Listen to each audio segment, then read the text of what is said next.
한 주간 더위 속에서 많이 고생하셨죠? 지난주도 많이 더웠다, 그쵸? 고생 많이 하셨습니다. 오늘도 8월 첫 주일을 맞아 예배당에 나온 여러분들을 우리 주의 이름으로 축복하고 환영합니다. 오늘 설교 말씀 같이 볼까요? 본문입니다. 열왕기하 5장, 열왕기하 5장 15절부터 우리 27절까지 내용을 열왕기하 5장입니다. 열왕기하 5장 15절부터 20. 우리가 어린 자녀들과 함께 통합 예배를 다 같이 드려서 초등학생들이 읽기 쉽도록 문맥을 그렇게 번역한 쉬운 성경을 제가 혹시 가정에서 보시는 개역 성경이나 개역 개정판 성경, 기타 다른 번역 성경을 보셔도 괜찮습니다. 열왕기하 5장 15절부터 27절까지 저는 쉬운 성경을 한 절씩 나누어서 읽어요. 원래 이 구약 성경 열왕기하는 원어 성경, 원어가 어떤 언어로 기록된지 기억하시죠? 히브리어로 이스라엘 말로 기록됐습니다. 주중에 아내가 이건 설교 시간 아닌데 성경 읽다 보니까 히브리란 말이 출애굽기에 나옵니다. 히브리인들. 이 창세기에는 안 나오는 히브리인 어디서 근원이 됐는가? 아주 신학적인 질문. 궁금하죠? 히브리어, 히브리 민족. 히브리란 말이 건넜다는 뜻이에요. 패스 오버. 그다음 강을 건넜다라고 하는 어원을 가지고 있어요. 그래서 이 출애굽기에 아마 그들이 400년 동안 사는 동안에 그들을 지칭하는 애굽 사회, 이스라엘 사람들을 지칭하면서 건너온 자들이다 라고 해서 히브리란 말이 붙여지기 시작한 겁니다. 굉장히 유익한 질문이었습니다. 열왕기하 5장 15절 제가 먼저 읽습니다. 우리 마지막 절까지 한 절씩 나누어서 읽어요. 나아만과 그를 따르는 모든 무리가 엘리사에게 돌아왔습니다. 나아만이 엘리사 앞에 서서 말했습니다. 온 땅 가운데서 하나님이 계시는 곳은 오직 이스라엘밖에 없다는 것을 이제야 알아서 부디 내 선물을 받아주시오.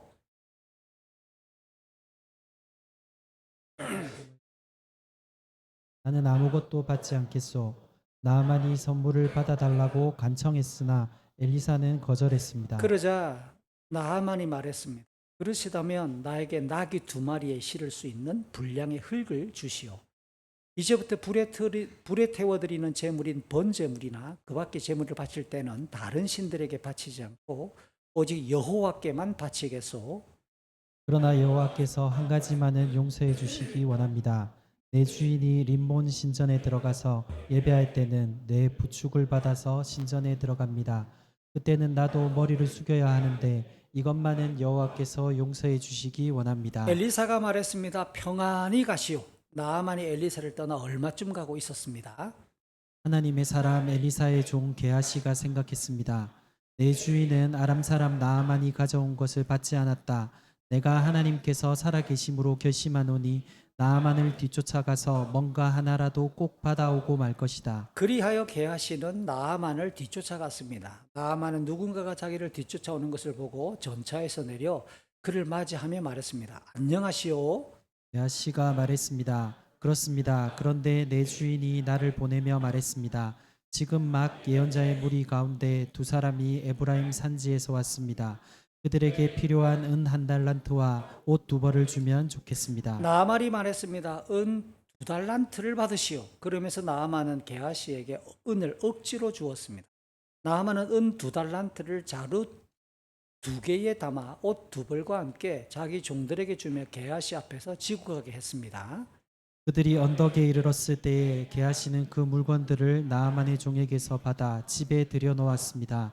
그리고 나아만의 종들을 돌려보냈습니다. 게하시가 들어가 주인 앞에 섰습니다. 엘리사가 그에게 물었습니다. 게하시야, 어디에 갔다 왔느냐? 게하시가 대답했습니다. 아무데도 가지 않았습니다. 엘리사가 말했습니다. 어떤 사람이 전차에서 내려 너를 맞이할 때 내 영이 너와 함께 있었다. 지금이 돈이나 옷이나 기름이나 포도를 받을 때냐? 지금이 양이나 소나 같이 남종이나 읽습니다. 여종을 받을 때냐? 나만의 문둥병이 너와 내 자손에게 영원히 옮겨질 것이다. 게하시가 엘리사 앞에서 물러나오자 그에게 문둥병이 생겨 눈처럼 하얗게 되었습니다. 한번 따라할까요? 경건. 경건이라는 단어를 제가 설교 시간에 많이 사용하죠. 하나님을 믿는 신앙생활, 내가 교회를 다닌다, 나는 예수님을 믿는다, 등등의 우리의 신앙과 믿음 생활을 통칭할 때 경건이란 단어는 좋은 단어입니다. 원어가 너무 좋고 그 뜻이 너무 좋고 복합적이며 모든 우리의 신앙생활을 아우를 수 있는 좋은 단어이기 때문에 제가 일부러 경건이라는 단어를 자꾸만 쓰는 거죠. 성경을 읽다가 경건이 뭐냐? 한마디로 하나님을 믿는 신앙생활이 뭐냐라고 말할 때 시편 19편을 읽다가 한참 동안 눈이 멈추었습니다. 경건을 가장 잘 설명하는 성경 중에 다윗이 기록한 시편 19편은 백미다. 그건 절정에 해당하구나. 시편 19편은 1절부터 14절까지 되어 있는 다윗의 시예요. 크게 세 부분으로 이루어져 있는데 1절부터 6절까지는 하나님이 우주의 창조주인 것을 드러냅니다. 하나님이 우주 만물을 만들었으니까 해와 달과 별들이 하나님을 찬양한다라는 거예요. 그리고 나서 7절부터 11절까지는 하나님이 하늘과 땅과 별들을 통해서 자기를 드러냈을 뿐만 아니라 말씀을 통해서도 자기를 드러내시는 거예요. 율법. 하나님께서 말씀을 통해서 자기를 드러내심으로 이제 인생은 그 하나님의 말씀을 순종할 때 지혜롭고 순결하고 그 다음 하나님께로부터 상을 얻는다라고 가르쳐줘요. 딱 어울리죠? 그 다음 마지막 12절, 13절, 14절은 천지를 창조하신 그 하나님, 말씀을 통해 자기를 드러내시는 그 하나님을 믿고 신앙할 때 우리는 어떻게 살아야 되는가라는 반응이에요. 그리고 경건하고 너무 잘 어울리잖아요. 그 12절, 13절, 14절 인생은 죄에 대해서 철저하게 주의하고 근신해야 된다. 동시에 우리의 모든 말과 행동에 대해서 집중해서 하나님이 기뻐 받으시는 그러한 삶을 살아야 한다. 아니 생각을 해보세요. 여러분 어제 하루 동안 내뱉었던 입술의 말 전부 다 하나님께서 다 받은다고 생각합니다. 우리는 그 생각 안 하고 말하거든요. 뒷담화하고 운전하다가 너 깨우면 이씨 하나님이 그거 이씨 욕 들으시겠어요? 말에 우리 입술에서 나오는 모든 말이 하나도 빠짐없이 하나님께 기쁨으로 드려지기를. 말뿐만 아니라 그 다음 더 무서운 게 마음의 묵상 생각이래. 우리 속으로 지나가는 음흉한 생각들, 탐욕스러운 생각들, 온갖 간사한 생각들, 그냥 욕짓거리 하고 싶은 생각들, 행동으로는 드러나지 않지만 우리 생각 속에서 스치고 지나가는 것들이 얼마나 미묘하고 어지러운 것들이 복잡하게 얽혀 있어요. 근데 다윗이 그럽니다. 우주 만물을 창조하신 그 하나님, 말씀으로 자기를 계시하시고 우리 모든 인생들을 하나님을 알도록 초대하시며 자기를 드러내시는 그 하나님 앞에 어떻게 반응해야 옳은가? 내 입의 말과 내 마음의 생각 하나도 하나님께서 흡족하게 기뻐 받으시기를 망한다. 그러니까 우리의 모든 생각이나 말, 행동 하나하나까지가 하나님께 빠짐없이 올려지고 드려질 수 있도록 우리의 신앙은, 우리의 경건은 전인격적으로 반응해야 한다라는 말을 만들 수 있어요. 왜 그럴까요? 사무엘상 16장 7절은 하나님이 우리의 외형 껍데기, 우리의 행동만 돌아보시는 분이 아니라 우리의 중심, 그 중심이라는 단어 안에는 우리의 영적인 성향과 속의 은밀한 생각까지를 모두 다 포괄하는 용어예요.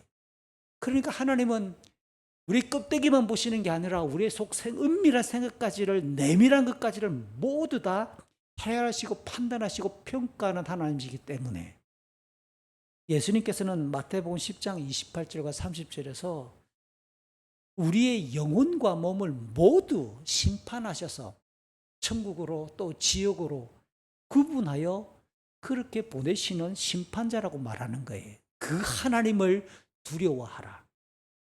하나님은 우리 머리카락 개수까지, 머리가 많이 헐빈해져가지고 하나님 제 머리카락 세시기 좀 쉬울 거예요. 이제 젊었을 때는 많아가지고 세기가 복잡했겠지만 뭐 이제 싹 다 밀고 나면 깨끗하겠죠. 하나님은 우리의 머리카락 숫자까지를 모두 다 헤아릴 만큼 빠짐없이 우리의 일거수일투족을 다 헤아리시는 분이다라고 말하는 거예요. 아주 거창하게 설교를 시작했습니다. 오늘 함께 읽었던 본문은 이스라엘의 북쪽에 위치하고 있던 시리아, 그 당시 국명으로 아람의 군대 사령관 나아만이 엘리사의 말대로 요단강에 7번 씻은 후에 나병이 치유된 이후 그의 반응이 어떠한가? 다시 말하면 경건한 그의 반응이 오늘 본문의 굉장히 중요한 대목이에요. 뜻밖에도 이 엘리사의 경건한 모습과는 상반되는 엘리사의 시종 게하시가 보여주는 이 모습은 너무 불경건하고 너무 거짓되며 불의한 모습이란. 오늘 이 두 사람의 모습을 함께 비교하며 참된 경건이란, 우리의 바른 신앙생활이란, 건강한 믿음이란 하나님을 온전히 신뢰할 뿐만 아니라 전인격을 다하여 선하고 의로운 삶을 살아야 한다라는 주제로 오늘 본문을 살펴보고자 해요. 지난번에 살폈던 오늘 본문 앞단락 1절부터 14절의 내용을 간단히 요약해 볼까요? 아람의 군대 사령관 나아만이 나병이 걸렸더랬어요. 이 나병이 치유되는 이야기인데 그 치유의 발단, 이 나아만이 앓고 있었던 그 나병은 그 당시 의학이나 그 누구도 고칠 수 없을 만한 중병이었잖아요. 그런데 그의 몸에 이 치명적인 질병이 치유되는 과정에서 이스라엘에서 붙잡아왔던 어린 소녀의 믿음에 기초한 제안이 시작이었습니다. 툭 던졌던 그 한마디가 이 엄청난 역사의 첫 번째 돌이었죠. 그가 사마리아로 왔습니다. 이스라엘 땅으로 왔습니다. 여호와의 선지자 엘리사의 선언이 결정타가 되었죠. 그런데 화가 나가지고 돌아가는데 그와 동행했던 이 나아만과 동행했던 종들이 붙잡습니다. 주인들은 물에 들어가 씻으라는데 그거 못하겠습니까? 더 어려운 거 시켰으면 어쩔 뻔했습니까? 더 어려운 거 시켰어도 낫는다 하는데 못하겠습니까? 이들의 간청 등이 주요 도구가 되어서 질병이 치유가 되었잖아요. 물론 가장 결정적이고 핵심적인 나만 문둥병, 나병의 치유는 이방인까지도 구원하기를 기뻐하시는 하나님의 능력, 하나님의 섭리, 하나님의 역사가 결정타였죠. 동시에 나아만이 하나님의 말씀에 순종했을 때 중병이 치료되는 기적이 일어났다라는 것도 우리가 확인했습니다. 다시 한번 나아만의 이 엄청난 질병이 치료되는 그 과정에서 다시 한번 반복해 보면 나아만은 엘리사가 자기를 홀대했다고. 아니, 지가 선지자면 다야. 내가 왔으면 집 밖으로 나와서 인사도 하고 내 아픈 환부에 손을 들어서 뭔가 하나님의 이름을 불러가며 그렇게 치유해야지. 나와보지도 않고 뗄랑시 무릎 보내가지고 요단강 7번 그냥 화가 나가지고 자존심이 뭉개져서 나만 가자야. 그냥 되돌아가려고 했잖아요. 자존심이 상했습니다. 한마디로 말하면. 그래서 죄의 뿌리가 자기를 강조하려고 하는 자존심, 자기중심적인 이 성향이 죄가 참 죄짓기 좋은, 사탄이 잘 이용하기 쉬운 이 성향이라고 제가. 하마터면 그는 그냥 고국으로 돌아가 나병에 걸린 채 죽어갈 뻔했죠, 평생. 하지만 솟구쳐 올라 자기의 모든 생각과 자기의 걸음을 그렇게 막 물길처럼 휩싸던 이 화난 감정을 추스르고 요단강에 7번 몸을 담갔다가 나왔더니 진짜 아기 피부 각주 달고 유아설에 있는 우리 두 아기들 궁둥이 만져보기. 그럼 이 아기 피부가 뭔지 실감이 날 겁니다. 지금 우리는 만져봐 이게 아기 피부가 아니에요. 쭈글쭈글해져가지고 탄력을 잃어가지고 막 금버섯이 올라와 있고, 그렇죠. 그렇다고 또 만져보시는 분도 있어요. 어쨌든 깨끗해진 아기 피부처럼 깨끗해진 이 나아만이 물에서 7번째 올라올 때 자기 피부를 딱 만져보면서 다 나았다라는 것을 볼 때 이게 감정이입을 해봅시다. 우리가 나아만이라면 어떤 마음이 들었을까요?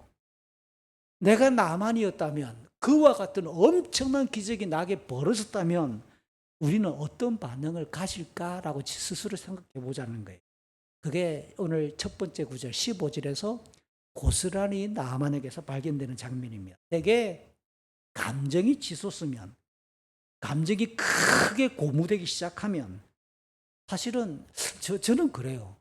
가장 보고 싶은 사람, 그것도 기분이 좋게 막 업이 되면 제일 먼저 생각나는 사람 정은주 아니겠어요? 그냥 제일 먼저 이 기쁜 소식을 알려주고 싶은 사람, 소식을 나눠주고 싶은 사람, 그 사람이 떠오르는 게 기분입니다.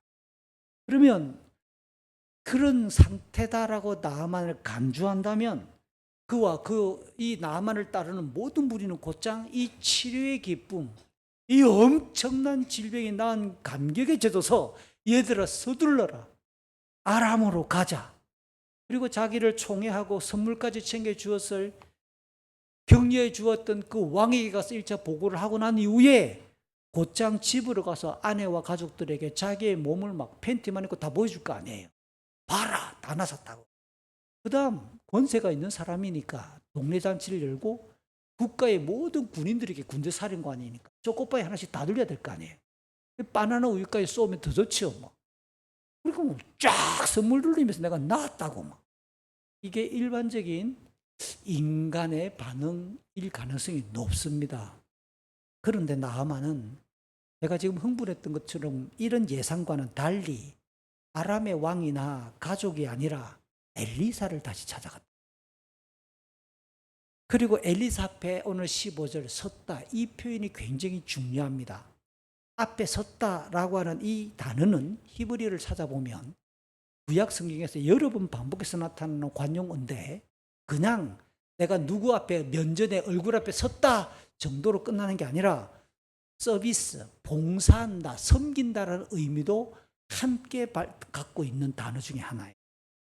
그러니까 지금 이 나아만이 엘리사에게 쭉 앞에 서서 엘리사 앞에 그냥 뭐 하려고 선 게 아니라 엘리사를 굉장히 존경하고 엘리사를 섬기는 마음으로 섰다라는 거예요. 그리고 나서 엘리사에게 말을 쏟아내는데 개역 개정 성경이나 쉬운 성경이 좀 마음에 안 들어서 히브리 성경을 제가 직역을 해보겠습니다. 이렇게 말합니다. 지금부터 저는 이스라엘 땅 외에는 온 땅에 어떤 참신, 참다운 하나님이 없다는 것을 알게 되었습니다. 이스라엘 땅 외에 이 지구상의 그 어디에도 참신이 없습니다. 참다운 하나님은 어느 나라에도 없습니다. 이스라엘 밖에는 하나님이 없습니다. 라고 고백을 하면서 그러니까 당신의 종, 자기를 엘리사의 종이라고 표현해요. 내가 당신의 종입니다. 내가 드리는 이 축복을 받아 주십시오. 선물을 베라카, 히브리어 원어를 보니까 축복이라는 말을 쓰고 있어요. 내가 당신을 축복합니다. 축복을 받아 주십시오. 라고 말하는 겁니다. 그러니까 잘 보세요. 나아만은 자기 몸을, 자기 인생을 짓눌렀던 이 나병이라고 하는 치명적인 이 피부병이 그것이 나았어요. 그러니까 이것이 극한 질병이 나았다라는 보근학적인, 의학적인 차원이 아니라 지금 그의 고백이나 반응을 보니까 하나님을 만난 거예요. 하나님을 인정하고 하나님을 경배하겠다라고 하는 신앙의 회심, 영적인 회심이 지금 일어나고 있다는 것을 우리는 15절 한 줄 가지고 발견합니다. 그는 엘리사를 더 이상 적국 연약한 나라에 그리고 연약한 신을 섬기는 종교인 정도가 아니라 마땅히 존경하고 섬겨야 할 위대한 선지자로 대하고 있는 거예요. 그 엘리사를 자기는 주인으로 나는 당신의 종입니다고 고백합니다. 더 본질적으로 조금 전에 제가 이야기했던 것처럼 이스라엘의 여호와 그 하나님이야말로 온 땅의 주인이시고 참된 신이라고 지금 신앙 고백을 하는 거예요. 그 신앙을 분명히 고백하면서 자기가 싸가지고 왔던 그 엄청난 선물은 하나님께 드리는 베라카, 예물이면서 선지자를 축복하는 것이기 때문에 받아주십시오 하고 간청하고 있다는 거예요. 계속되는 나아만의 태도는 더욱 놀라워요. 이어지는 16절을 보십시오. 엘리사가 살아계신 그 하나님 여호와의 이름을 두고, 여호와는 살아계십니다. 이 여호와의 살아계심을 두고 나는 아무것도 받지 않겠다라고 거절하니까 나아만과 엘리사가 왔다리 갔다리 받아주십시오. 안 받는다. 이게 간청과 거절이 반복됩니다. 선지자가 선물을 받지 않으려고 하는 이런 의지를 드러내고 그렇게 말을 할 때 굳이 여호와의 살아계심이란 말까지 써야 될까요? 아니, 하나님이 살아계시기 때문에 내가 선물을 안 받겠다. 이게 연결이 됩니까? 왜 여호와의 살아계심을 두고 이 예물을 안 받겠다고 말했을까요? 그 말은 엘리사의 심령에 적어도 하나님이 그 선물 받지 마라고 감동을 하셨거나 아니면 하나님을 신앙하는 신앙에 타당한 반응이기 때문에 이거는 마땅히 안 받아야 돼라는 경건의 측면에서 안 받는 것이 훨씬 더 신앙적이다, 경건하다라는 판단 때문이었겠죠. 사실 나아만에게 일어난 일은 일반적인 질병의 치유가 아니라 조금 전에 이 나아만이 고백했던 것처럼 하나님의 구원 역사가 진행된 신령한 결과였습니다. 엘리사가 그 선물을 만약에 받았다면, 주는 선물을 받았다면 이거는 그냥 일반적인 의학적인 보고에 그 당시 사람들은 병원을 찾아가는 게 아니라 조금 아프거나 어려운 문제가 생기면 신전, 산당을 찾아가 신을 섬기는 사람에게 우리끼리 말하면 무당을 찾아가는 거예요. 복채를 드리고 내가 돈을 가져왔으니까 이 우리 집의 우환을, 내 질병을 고쳐달라. 이게 그 당시 고대 세계에 편만했던 일반적인 분위기였다고요. 그런 면에서 엘리사가 그 선물을 받았다면 하나님의 구원 역사가 아니라 그냥 질병이 나은 거예요. 센 질병이 나은 거예요. 다른 신이 고치지 못했지만 여호와라는 신이 그냥 고쳐준 정도의 의학적인 치료란 말이에요. 어느 시대나 어떤 사회나 고마움을 위해서 대가를 지불하고 싶은 마음은 인지상정입니다.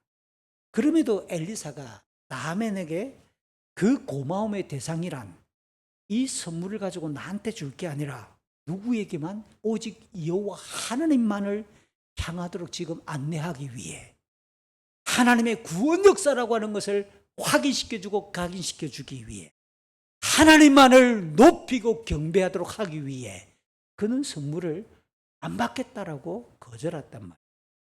이와 관련해 이사야 선지자가 참 놀라운 말씀을 하나 했지요. 하나님께서 진행하는 구원 역사를 자기 백성을 만드는 창조의 역사다라고 그렇게 이사야가 하나님의 구원 역사를 창조의 역사로 비유하면서 오직 하나님의 영광이 돋보이는 일이어야 한다라고 하면서 이사야 43장 21절은 이렇게 말합니다. 하나님의 말씀을 이사야가 자기 목소리로 설명하는 거예요. 내 이름으로 불리는 모든 백성을 내게로 인도하라. 내가 내 영광을 위해 그들을 지었다. 내가 그들을 창조하였다. 하나님이 우주 만물을 창조한 것도 그렇지만 죄로부터 구원하는 구원의 역사의 결과는 하나님의 영광을 드러내고 내도록 하나님의 영광을 받으시고 찬송을 받으시기 위해 그렇게 구원 역사를 실행했다고 이사야가 말해주는 거예요. 이처럼 하나님의 신령한 이 구원 역사를 위한 찬양, 경배, 영광은 오직 하나님께만 돌려져야 마땅한 거죠. 아마도 나아만은 엘리사의 이 선물에 대한 완강한 태도에 적잖이 놀랐을 거예요. 그러니까 조금 전에 언급했던 것처럼 그 당시에 일반적인 상황에서 우상을 섬기는 이방의 선지자들은 항상 종교 활동의 대가를 요구한 거예요. 그들을 찾아가지고 뭔가 자문을 구하거나 아파가지고 기도를 한번 받으러 간다 그러면 수고비를 들고 가는 거예요. 복채를 들고 가야 되는 거예요. 그러니까 오늘 나아만이 지난주에 살펴봤던 5절 이렇게 엘리사를 만나기 위해 찾아올 때 준비했던 엄청난 선물, 이게 금덩이가 60kg가 넘어요. 은덩이는 어마어마한 거예요. 이 어마어마한 돈을 들고 왔다라고 하는 것은 두 가지입니다. 내가 그만큼 능력이 있어. 내가 보통 사람이 아니야. 그만큼 위세등등하다라고 하는 자기의 권력과 능력을 자랑하는 거죠. 동시에 뭡니까? 그만큼 자기에게 있는 이 질병의 상태가 중하다라는 거예요. 치명적이라는 겁니다. 이 정도의 돈을 지불해야 나을 만큼 지금 내가 그렇게 심각한 상태라고 하는 것을 이중적으로 적응하는 거 아니겠어요? 그러나 엘리사가 여호와께서 진행하신 구원 역사이기 때문에 아무것도 받지 않겠다라고 선언하자 그런 깜짝 놀랐을 거예요. 하나님의 영광에 대한 깊은 감동이 이런 분이야? 하나님의 구원이란 이런 거야? 여호와의 능력이란 이런 거야? 아니 내가 준비했던 이것도 모두 모자랄 만큼 하나님의 구원 역사는 이런 거야? 아마 나만의 마음은 굉장한 감동과 갖가지 생각이 교차하고 쉽게 가라앉지 않을 만큼 흥분된 상태였을 거예요. 그래서 17, 18절이 이어지는 거예요. 엘리사에게 두 가지를 곧바로 요청합니다. 그가 놀라거나 감정이 고무되지 않았다면 네 하고 그냥 와버려야지. 빨리 가족들에게 자기 몸을 보여주고 왕에게 보여주고 군사들에게 보여주어서 내가 정상인이 되었다라고 빨리 확인시켜줘야 될 거 아니에요. 근데 17, 18절이 붙어 있는 것은 그만큼 하나님의 치유 역사가 자기를 어떻게 변화시켰는가에 대한 하나님이 어떤 분인가에 대한 신적인 혁명이 일어나면서 쉽게 발걸음을 못 돌리는 거예요. 그러면서 엘리사에게 두 가지를 요청합니다. 첫 번째, 낙이 2마리의 실을 분량의 흙을 달라. 낙이 한 마리가 얼마만큼의 흙을 지고 갈 수 있을까요? 자루를 킬로그램으로 따져봤을 때 이게 뭐 몇 킬로쯤 가져갈까요? 한 50킬로에서 100킬로? 멀리 가야 되니까 2마리. 그럼 이게 흙이 얼마큼 될까요? 이게 뭐 어쨌든 포크레인 삽을 떠가지고 한 삽, 두 삽, 이게 이게 한 그 정도의 분량입니다. 그러면서 하는 말이 뭐냐? 제가 돌아가서 앞으로는 다른 신에게 절대로 제사하지 않는다. 오직 여호와 하나님께만 내가 제물을 바치기 위할 것이다. 라고 이렇게 말합니다. 자, 이 정도의 분량이라면, 낙이 2마리가 싣고 갈 정도의 분량이라면 자기의 치유가 일어난 땅 이스라엘, 자기가 치유되었다라고 하는 이 기념비적인 이 일을 단순히 기억해가지고 너무 좋으니까 기념품으로 가져가려고 할 정도의 수준은 아니지요. 그러면 한 주먹만 퍼가도 돼요. 흙이 아니라 돌 하나 호주머니에 넣어가도 돼요. 그런 적 없습니까? 백두산 가서 혹시 몰래 백두산 돌 오신 적 없으세요? 종종 그럽니다. 가면 야, 이 돌 하나 쭉 가자. 저희 예전에 좀 철부짓을 때 그런 짓을 많이 했죠. 이스라엘 처음 갔을 때 사에 들어가가지고 바닥을 더듬으니까 돌이 막 만져지는데 돌을 끄집어내면 평범한 돌이 아니에요. 무슨 돌일까요? 소금돌이에요. 소금돌. 사의 바닥은 전부 소금돌이에요. 소금돌. 그리고 호주머니에 넣어가지고 결국 제 서재까지 들고 왔다는 거 아니에요. KBD 라벨 붙여서 사의 소금돌. 시간 지나니까 녹아 없어져요. 시내산에 올랐을 때 이게 모세가 올랐던 시내산 쳐다보는 거는 돌멩이 찾는 거죠. 이렇게 시내산 돌. 갈릴리 가가지고 갈릴리 돌 막 찾아보고 예루살렘 이게 골고다인데 골고다 돌. 이게 기념비적으로 하려면 조그만한 거 해도 기념이 되잖아요. 그거 쳐다보면 자기의 일어난 경험을 이입시켜서 그것만 딱 보면 생각나도록. 그런데 분량이 많아요. 그 정도의 기념할 정도의 분량보다는 넘어서는 겁니다. 낙이 2마리의 실을 분량? 도대체 이거 뭐 하려고 그럴까요? 찾아보니까 출애굽기 20장 24절에 하나님께서 모세를 통해 하신 말씀입니다.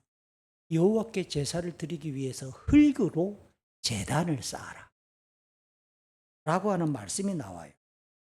이 내용을 만약에 적용한다 그러면 아마도 여호와 하나님뿐만 아니라 그 당시는 세계 곳곳에서 동네들마다 신에게 제사를 드리기 위해서 돌로 쌓는 제단도 있고 아주 돈이 많고 재력이 많은 국가적인 제단이야 뭐 으리으리하게 쌓겠지만 동네 구석구석에 있는 제단에는 흙으로 쌓는 제단도 있었겠지요. 이 정도의 분량이면 흙으로 조금 전에 그가 한 말을 대입시켜 보세요.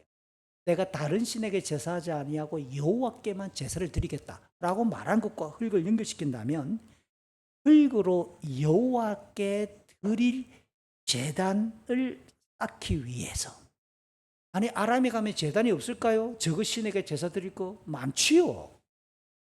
그들이 섬기는 우상들에게 바치는 제단들이 여럿 있을 거 아니에요. 그럼에도 불구하고 내가 여호와만을 위해서 제단을 쌓겠다. 그러니까 아람 땅에는 여호와를 위해서 드리는 전용 제단이 있다 없다? 없는 거 아니에요. 그러니까 새로 지으려고 하다 보니까 이스라엘에서 흙을 가져가야 되겠다라고 생각을 했겠지요. 그럼 또 다른 질문. 그러면 흙으로 제단 쌓아서 하나님께 제사를 드리겠다. 그러면 가가지고 저거 집 앞 마당에 흙 퍼가지고 여호와 전용 제단을 쌓으면 되잖아. 왜 굳이 피곤하게 쓰리 여기 들고 가야 되냐고. 아람에 있는 흙 가지고 싸우면 하나님의 제사를 안 받을까요? 이 질문입니다. 굳이 이스라엘에 있는 흙을 들고 와서 여호와를 위한 전용 제단을 쌓겠다라고 할 때 이게 고대 사람들이 가지고 있는 신관, 세계관의 문제가 드러나고 있는 거예요. 이 뭐냐? 옛날 구약시대의 사람들은 그들이 믿고 있는 신이란 그 민족, 그 국가와 민족이 사는 동네 안에만 신이 있다고 생각을 하는 거예요. 그러니까 이스라엘의 하나님 여호와는 이스라엘 땅 안에만 있다고 생각을 하는 거예요. 그러다가 오늘 나아만이 처음으로 깨달은 게 뭐냐? 하나님이 참신이다. 그 하나님이 아람에 가서도 내가 하나님께 예배를 드릴 만큼 하나님은 온 우주의 창조주이시다라는 생각이 들었어요. 그런데 보니까 하나님을 위해서 제단을 쌓으려고 하다 보니까 자기 집에도 흙이 있죠. 자기 동네도 흙이 많겠지요. 그러나 여호와를 위한 제단을 위하면 이스라엘에 있는 흙을 가져가면 좀 더 영험하지 않을까라는 초신자자원 발상. 이게 제가 이런 예를 들면 좀 어쩔지 모르겠어요. 우리 교회당은 아니고요. 제가 예전에 진주에 있는 어느 교회에 부교육자 생활을 하고 있어요. 신학생 수준이 이 시절이었으니까 주중에는 학교에서 공부하고 방학 때는 주중에도 늘 교회당에서 살았죠. 그리고 오전에 내려와서 이렇게 교회당에서 시원하고 이렇게 반지하였기 때문에 본당이 좀 시원했습니다. 에어컨 안 틀어도. 있는데 어떤 할머니 한 분이 쭉 본당에 들어오는 거예요. 깜짝 놀랐죠. 이게 사람이 올 시간이 아닌데. 제가 할머니 어떻게 오셨어요? 기도하러 왔대요. 아, 그럼 기도 편하게 하시라고. 할머니, 제가 맨 뒤에 앉아서 딱 성경을 읽다가 보니까 할머니가 쫄래쫄래 오더니 가운데 줄로 쭉 들어오더니 이 강대상에다가 호주머니를 이렇게 뒤져가지고 1,000원짜리를 딱 내가 딱 얹어 놓는 거예요. 그러니까 느낌이 옵니까? 이야, 이 할머니 진짜 열심히 치성을 드리래. 1,000원짜리 딱 얹어놓고 막 열심히 비는 거야, 이렇게. 이분이 생각하는 신관인 거죠. 그렇게 해야 기도라고 생각하고 신 앞에 자기의 소망을 올려드리는 정성이라고 생각하는 거 아니겠어요? 이게 그럴 수 있거든요. 초신자니까. 지금 나만이 1:1 제자훈련 공부를 했겠어요? 양육과정 4학기를 다 졸업했겠어요? 그가 이해하는 신관 하나님이란, 신에 대한 종교관이란 어릴 때부터 자라왔던 기본적인 우상과 이방의 종교에 이 몸이 그대로 배어 있는 거 아니죠.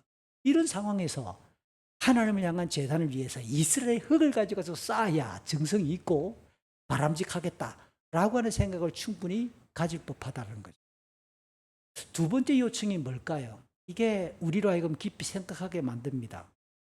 오늘 보면 18절에서 자기가 섬기는 주인, 이건 아람의 왕이겠지요.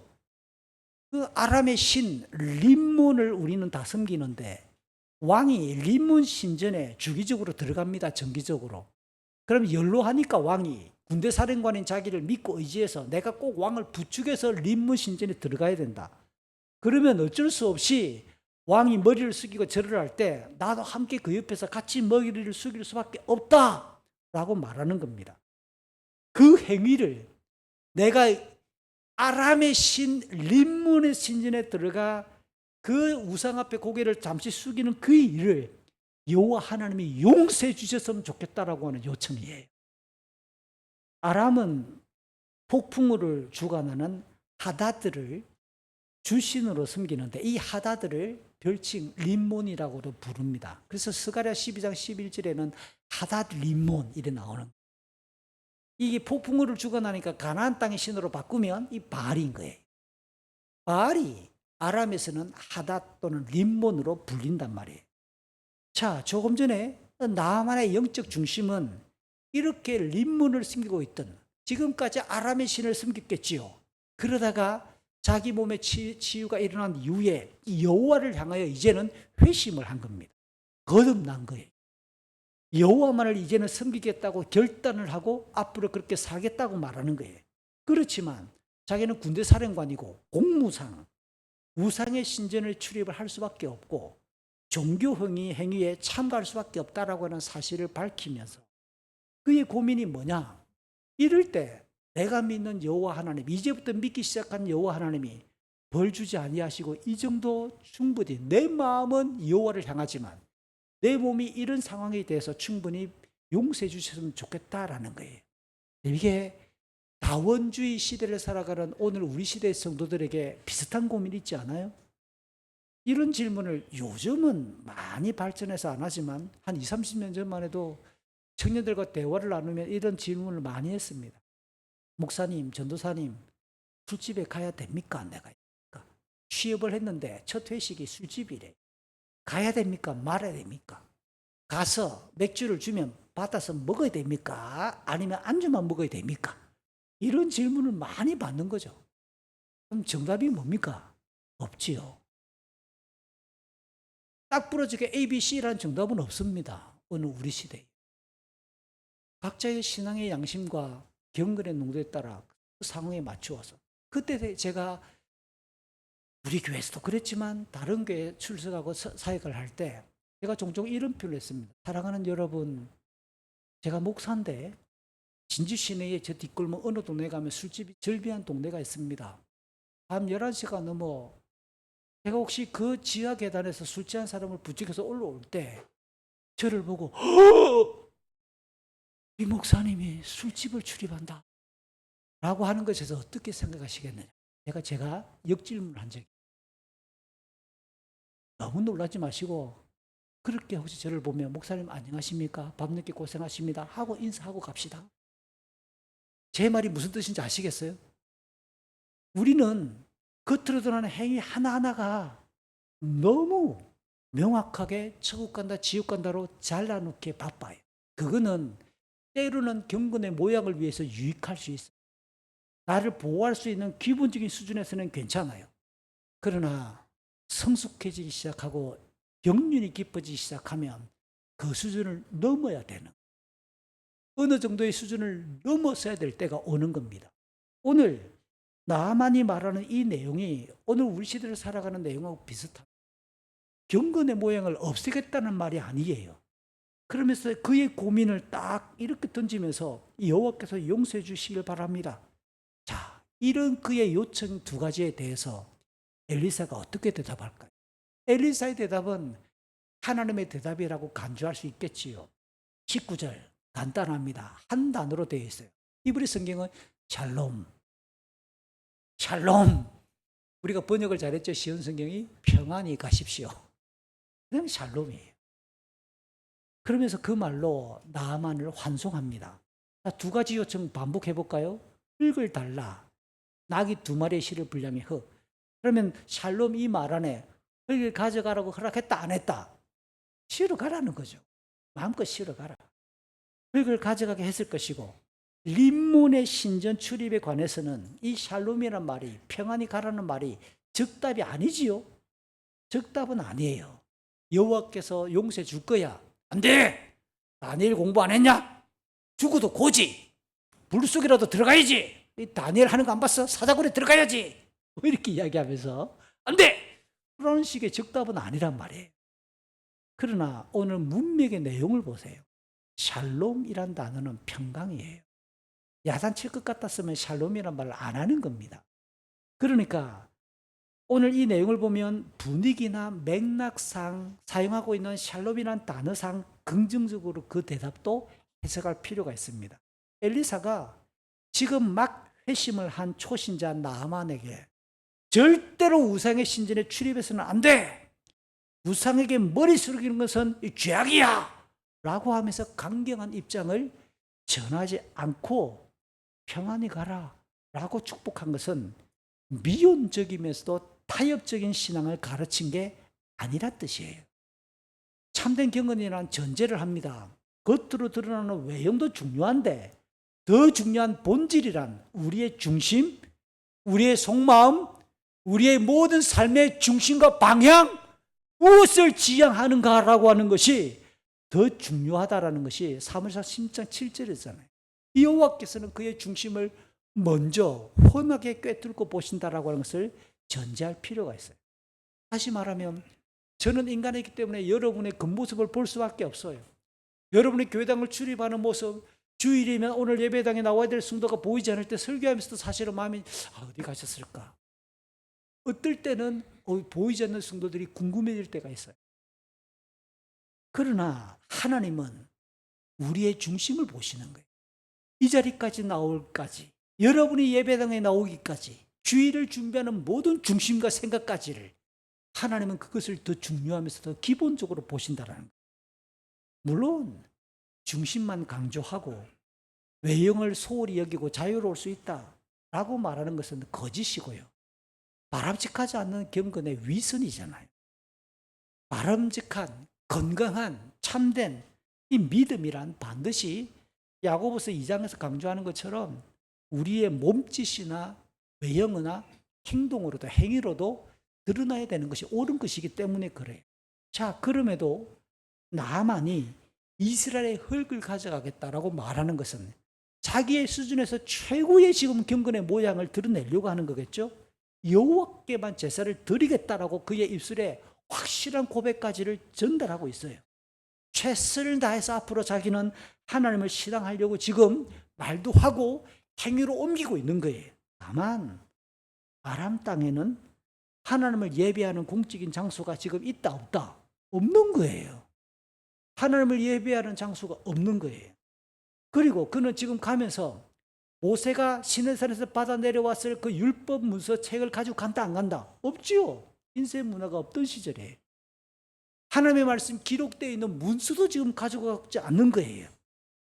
이런 입장에서 나아만을 생각해 보세요. 지금 율법 시대, 옛 언약 시대에서 언약 공동체 밖에, 이스라엘 땅 밖에 있는 이방 신자가, 하나님을 믿게 된 회심한 자가 그 어디에도 자기 땅에 돌아가서는 예배할 곳이 없는 그곳에 돌아갔을 때 겪게 될 만한 이 특별한 상황을 하나님이 공의롭게 인내하시게 인정할 수 있다 없다?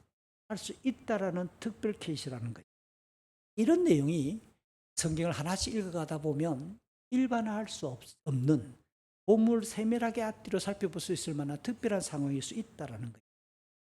이처럼 아람의 군대 사령관 나아만은 자기 몸에 발병했던 그 나병의 치유를 통해서 여호와 하나님께로 거듭났다고 볼 수 있는 거예요.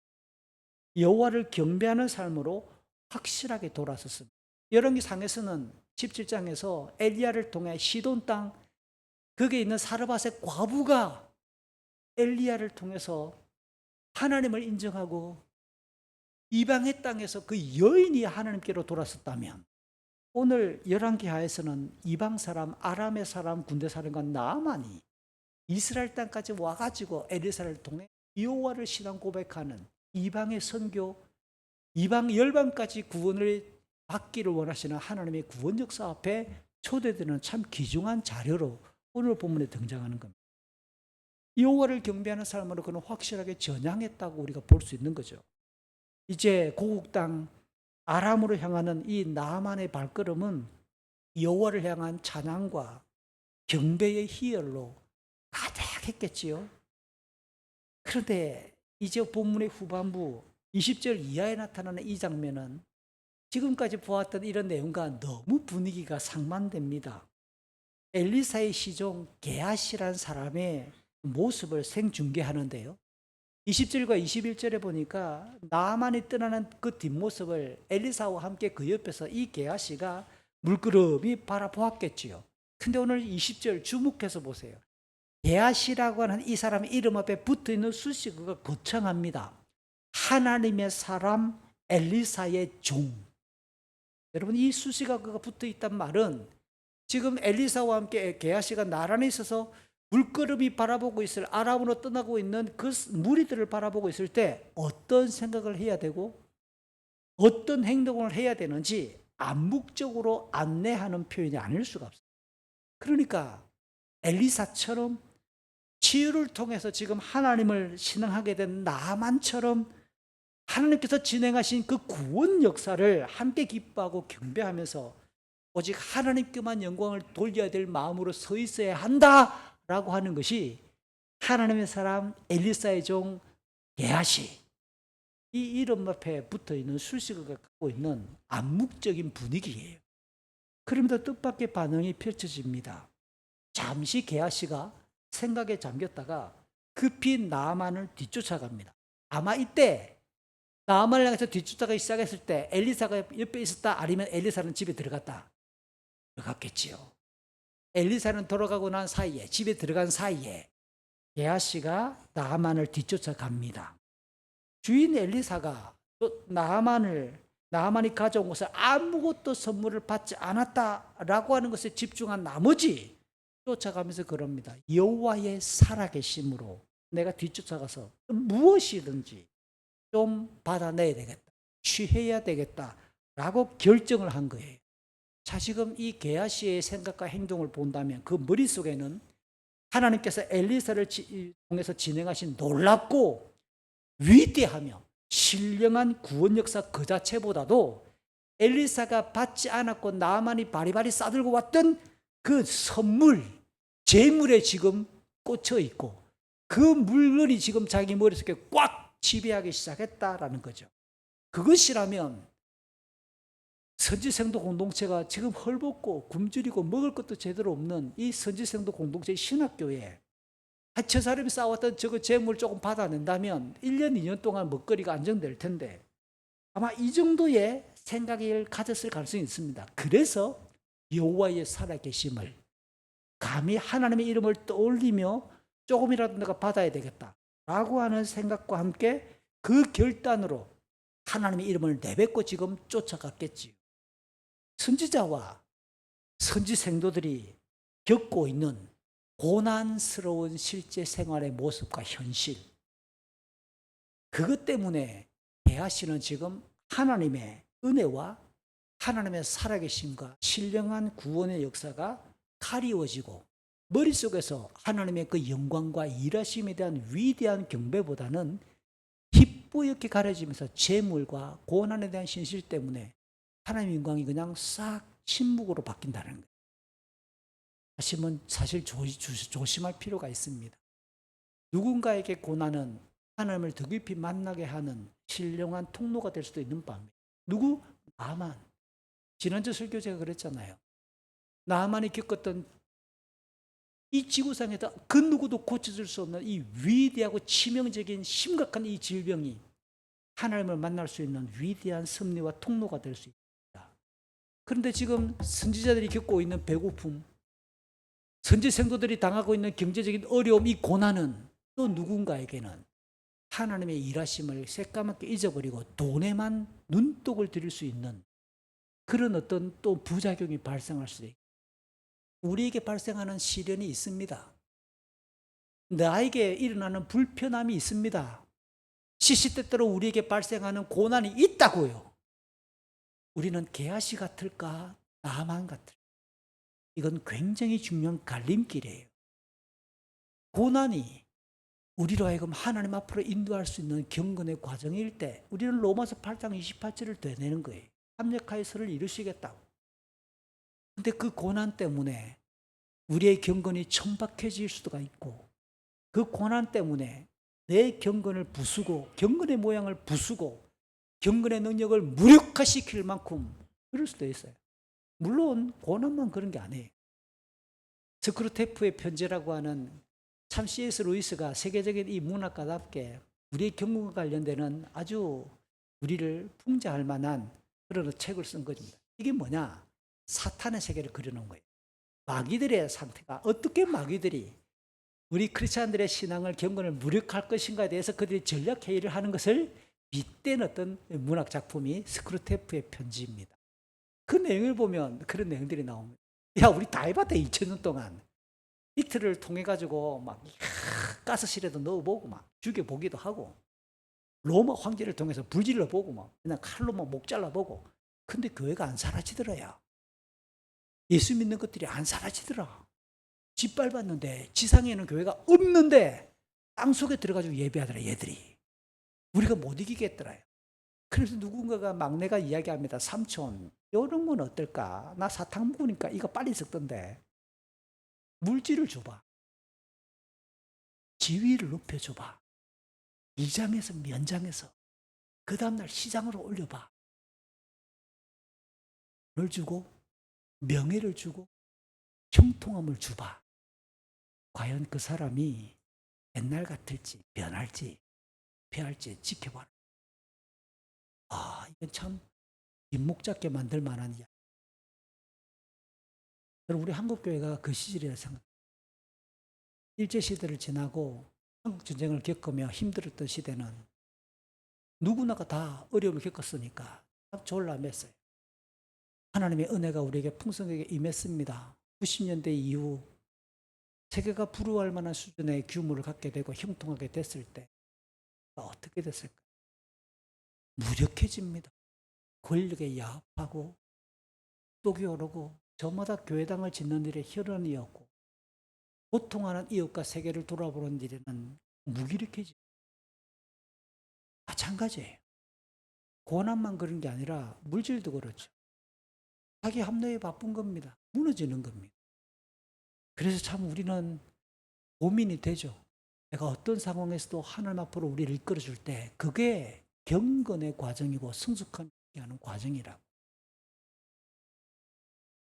이렇게 해서 게하시는 그 고난스러운 현실 때문에 그 돈이 필요하다고 판단해서 하나님의 이름 여호와의 살아계심을 운운하며 겉으로 볼 때는 경건한 척하는 바설 같지만 그가 보기에는 굉장히 믿음의 근거를 둔 어떤 표현 같지만 이게 되는가 봐요. 나만은 급하게 뒤쫓아오는 한 사람의 먼지 바람을 보면서 전차를 세웠겠지요. 벌레벌떡 뛰어오는 게하시가 보입니까? 땀을 삐질삐질 나고 막 먼지 속에서 뛰어와가지고. 그랬더니 나만이 어떻게 게하시를 맞느냐? 전차에서 내려 샬롬 평안하냐라고 물었습니다. 완전히 달라진 나만의 품행이지요. 보세요. 그가 처음에 엘리사를 찾아갔을 때 위풍당당했던 그 모습을 보면 상상할 수 없는 그림이라고요. 전차에서 내릴 수 없는 사람이라고요. 그런데 이렇게 전차에서 내려서 엘리사도 아닌 엘리사의 종을 맡고 있는 거예요. 이 게하시를 응대하는 나만의 얼굴 표정을 상상할 수 있겠습니까? 그의 말투는 어땠겠습니까? 평안하냐? 뭐 이랬겠어요? 샬롬 했겠어요? 뻔하잖아요. 이 나만의 달라진 얼굴 표정과 말투도 처음에 가졌던 그 위압적이고 고자세였던 것과는 전혀 달라진 온화함과 미소로 배시시하게 배어 있었겠지요.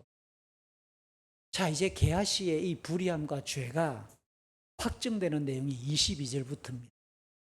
그가 이 나만에게 하는 말이 뭐냐? 내 주인은 엘리사겠죠.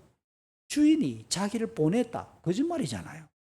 자기 주인이 나를 보내어서 지금 막 에브라임 산지에서 성지생도 2명이 우리 공동체에 도착했으니까 은 1달란트는 킬로그램으로 35kg, 한 자루입니다. 은 한 자루 35kg과 옷 2벌을 주면 좋겠습니다. 라는 거짓말을 이렇게 멋지게 지어냅니다. 아무리 목적과 방향이 옳다 하고 옳고 선하 하더라도 제가 왜 이 말을 붙였을까요? 조금 전에 출발해가 달려올 때 여호와의 살아계심을 맹세하면서 내가 좀 받아내야 되겠다라고 할 때 점수를 준 해석입니다. 선지 공동체가 선지 생도들이 가난하니까 그 돈이라도 받아야 우리가 몇 달 동안 먹고 살지 않을까 정도의 목적이나 그 선함의 방향을 가지고 뛰어왔다 그러면 과정과 방식도 어떻게 해야 된다? 거짓하면 안 되지요. 속이면 안 되지요. 불의가 있으면 안 되지요. 이 말은 목적이 선하면 과정도 선해야 돼요. 방향이 하나님을 영광에 위한 거라면 그 방식도 하나님이 기뻐하시는 정직함이 있어야 되는 거예요. 엘리사는 지금 이 엘리사의 시종 게하시는 쫓아가면서 뛰어가면서 생각을 했을 거예요. 시나리오를 구성했을 것입니다. 뭐라고 말을 할까? 뛰어가면서 별 생각 다 했겠지요. 그러다가 나만 얼굴을 보자마자 막 그냥 말이 나오는 겁니다.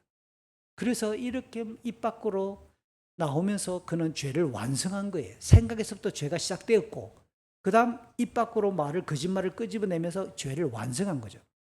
하나님께서 행하신 신령한 역사보다 물질을 더 크고 중요하게 생각한 나머지 거짓말을 꾸미는 죄를 그는 범하고 말았습니다. 그 속에 하나님의 역사를 진행했던 영적 스승, 선지자 엘리사의 이름을 팔았어요.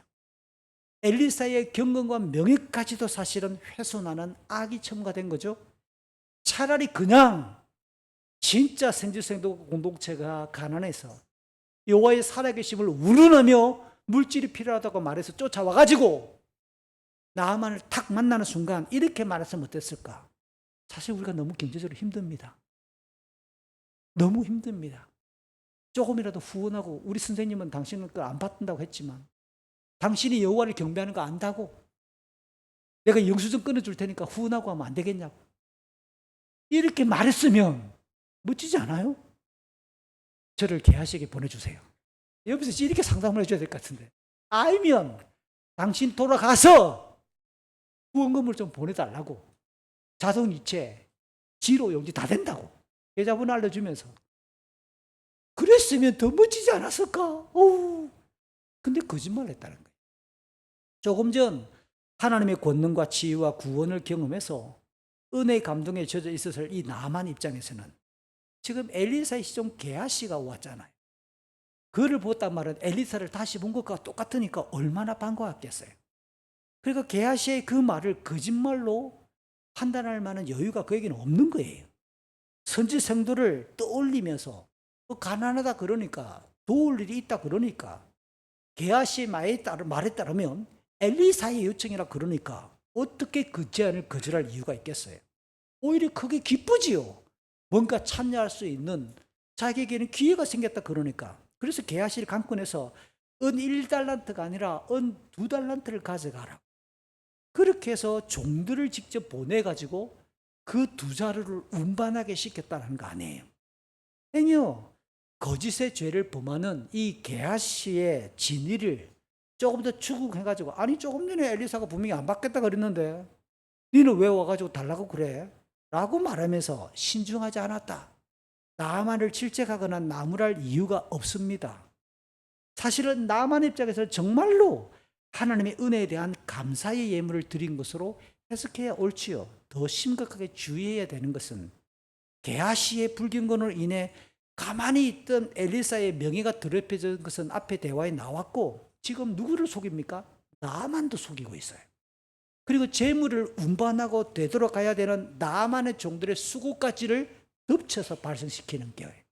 그러니까 이 범죄는 가만히 보면 누군가의 희생과 상처를 계속해서 끄집어내고 연대시키는 파괴력이 있어요.